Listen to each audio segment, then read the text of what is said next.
اس علاقے کے اندر کوئی آقا نہیں ہے، اس علاقے کے اندر کوئی آقا نہیں ہے، سارے کے سارے ظالم وہ اب چلے گئے، اس قبرستان میں آئے، اب اس علاقے میں کوئی نہیں آتا۔ تو سیدنا غوث اعظم فرماتے ہیں کہ شفقت آنا چاہیے نہ کہ ظلم کرنا آتا ہو۔ آج ہم ظلم کرتے ہوئے ہیں، جس کے بس میں تھوڑا سا، جس کے طاقت آ جائے، جس کے جسم میں، جس کے ہاتھوں میں تھوڑی سی طاقت آ جائے، چند پیسے آ جائیں، تو وہ اپنی طاقت دکھانے کے لیے غرور کے اوپر میں آتا ہے۔ جبکہ پیارے محبوب علیہ السلام کی بارگاہ کے اندر چاہے وہ غیر مسلم عورت حاکم ترین کی پوتی آتی ہے اور حضور صلی اللہ علیہ وسلم کی شفقت کا عالم یہ ہے کہ اپنی زیب تن کی چادر اس کے سر پہ ڈالتے ہیں، فرماتے ہیں کہ بیٹی بیٹی ہوتی ہے، شفقت کا یہ عالم ہے۔ اب فرماتے ہیں کہ دو صفتیں سیدنا صدیق اکبر والی، دو صفتیں سیدنا صدیق اکبر والی، ایک تو بندہ صادق ہو، دوسرا بندہ مصدق ہو، ہمیشہ سچ بولنے والا ہو اور سچے کی تصدیق کرنے والا ہو، جھوٹے کی تصدیق بھئی آپ نے کہہ دیا بس آپ میرے دوست ہیں، فلاں موقع کے اوپر آپ کے ساتھ بیٹھ کے ہم نے چائے پی تھی،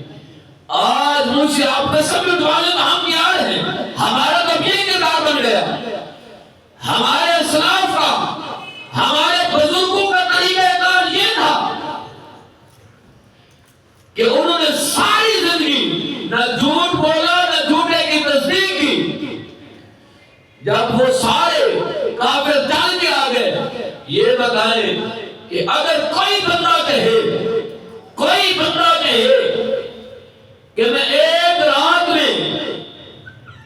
مسجد حرام یعنی مکہ سے اقصی تک گیا پھر واپس نہیں آیا، آپ نے یہ نہیں فرمایا، کون؟ فرمایا پہلے یہ بتاؤ یہ کہتا کون ہے؟ انہوں نے کہا آ جا سکتا ہے، انہوں نے کہا پہلے نام تو بتاؤ، تو ان کی زبان کے اوپر نام نکلا میرے اور آپ کے آقا امام الانبیاء کا۔ انہوں نے کہا کہ محمد عربی جس کو تم کلمہ پڑھتے ہو وہ کہتے ہیں۔ آپ نے فرمایا صدقتا، وہ سچ فرماتے ہیں، تم تو مسجد اقصی کی بات کرتے ہو، اگر وہ اس سے آگے کی بات بھی کرے تو صدیق اس کو بھی ماننے کے لیے تیار ہے، صدیق اس کو بھی ماننے کے لیے تیار ہے۔ آپ فرماتے ہیں ایک بندہ صادق ہو، ہمیشہ سچ بولتا ہو، دوسرا سچے کی تصدیق کرتا ہو، جھوٹے کی گواہی دینے والا نہ ہو۔ پھر فرمایا کہ دو صفتیں سیدنا عمر فاروق رضی اللہ تعالیٰ عنہ، دو صفتیں فاروق اعظم رضی اللہ تعالیٰ عنہ، ایک تو بندہ امر بالمعروف ہو، امر بالمعروف ہمیشہ نیکی کا حکم دیتا ہو، ہمیشہ نیکی کی دعوت دینے والا ہو، دوسرا نہیں عن المنکر ہو، ہمیشہ برائی سے منع کرنے والا ہو۔ مومن کون ہوتا ہے؟ جو ہمیشہ نیکی کی دعوت دیتا ہے، بھٹکے ہوئے راستے سے ہمیشہ روکنے والا ہو۔ آپ کا کردار دیکھیے، آپ زمین کے اوپر جب ایک بڑیا کا تیل گرتا ہے وہاں اپنا دنیا لگاتے ہیں، فرماتے ہیں کہ اے زمین یہ بتا تمہارے اوپر انصاف نہیں ہوا؟ کہتی ہے میرے اوپر انصاف تو ہوا، فرمایا پھر ایک بڑیا کا تیل کیوں نے تمہیں چوس لیا؟ تیل کا دشمن نکلا۔ اگر میں اس انداز میں کہوں پوری دنیا کے اندر جو عرب کے اندر تیل موجود ہے، اگر میں کہوں کہ عمر کے دھرے کی وجہ سے تو جیسا ہو سکتا ہے، کیا بات ہے، نعرہ تکبیر، اگر میں کہوں نعرہ خلافت، نعرہ لیکن جس کے دورے کی وجہ سے ایک مرتبہ لاٹھی لگائے زمین کو حکم دے کہ تم تھر تھرا کیوں رہی ہو جبکہ تمہارے اوپر انصاف ہو رہا ہے قیامت تو آ سکتی ہے زلزلہ مدینہ کی سرزمین پہ نہیں آ سکتا تاریخ گواہ ہے 1446 سال 45 سال گزر گئے آج تک مدینہ کی سرزمین کے اوپر زلزلہ نہیں آیا ایک مرتبہ دورہ لگایا اس زمین کے اوپر ایک مرتبہ دورہ لگاتے ہیں کہ بڑھیا کا تیل واپس لیجیے تیل کا چشمہ نکلتا ہے بڑھیا کو آواز لگاتے ہیں فرماتے ہیں کہ اے ماں اپنا لینا جو تمہارا تھا اتنا لینا بات یہ ہے کہ امر بالمعروف ہمیشہ نیکی کا حکم دینے والا اور برائی سے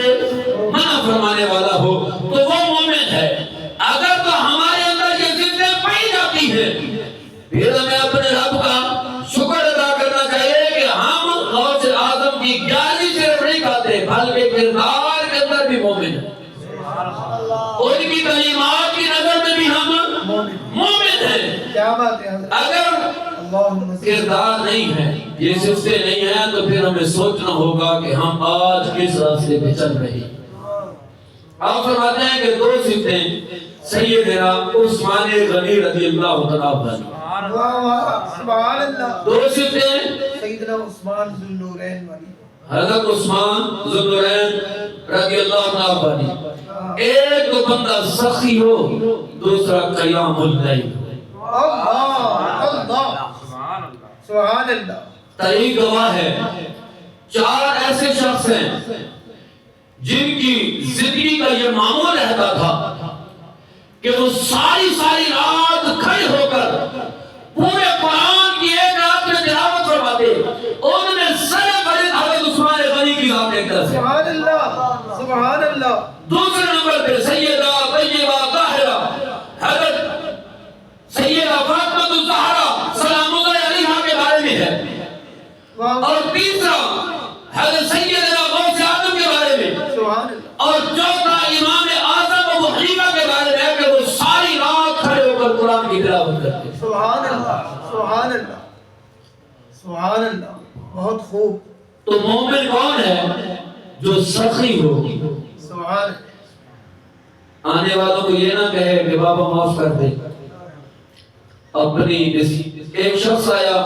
صدیق اکبر کے پاس آپ کا دور اقدس تھا آپ کے پاس اس نے عرض کی کہ اے امیر المؤمنین میں غریب آدمی ہوں میرے پاس کچھ بھی نہیں ہے اور میں مقروض بھی ہوں اس نے اس وقت کے 10,000 درہم کی بات کی کہ میں 10,000 درہم کا مقروض ہوں لوگوں نے بتایا کہ مسلمان لوگ غریبوں کی مدد کرتے ہیں تو وہ جب امیر المؤمنین کے پاس ہے تو آتے ہی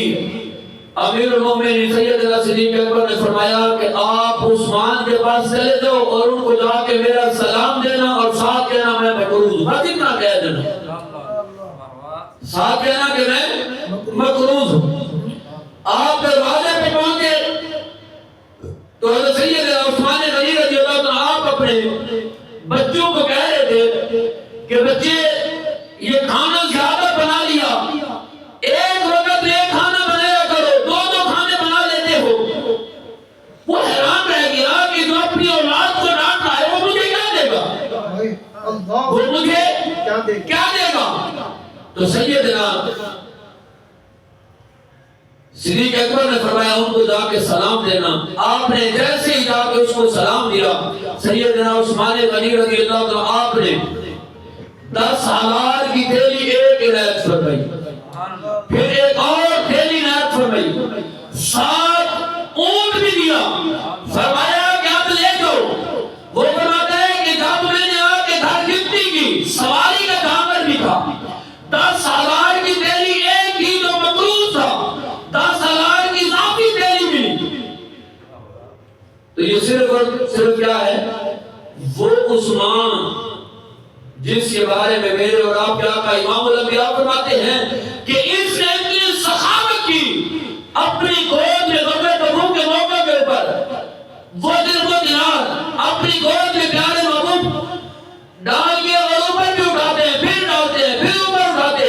فرماتے ہیں کہ آج میرے عثمان نے جو صدقہ کیا